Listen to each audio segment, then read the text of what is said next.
இங்க ஒரு பொண்ணு மரத்து மேல இருந்து ஒரு பச்சை குழந்தை அழுகிறத கேட்டதும் மிரண்டு போயிடுறான்.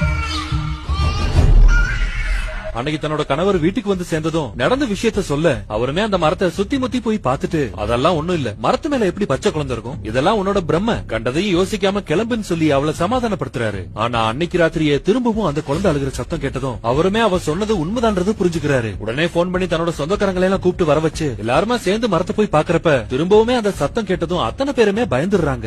அவளோட கனவுலயுமே ஒரு அரக்கன் வந்து தங்களோட குழந்தையவே காவ கேட்கறத பார்த்ததும் பதறி எந்திரிக்க அந்த மரத்துக்கு மேலதான் ஏதோ ஒரு அமானுஷம் இருக்குன்னு புரிஞ்சுக்கிட்ட அந்த குடும்பத்தோட மொத்த நிம்மதியுமே போயிருது.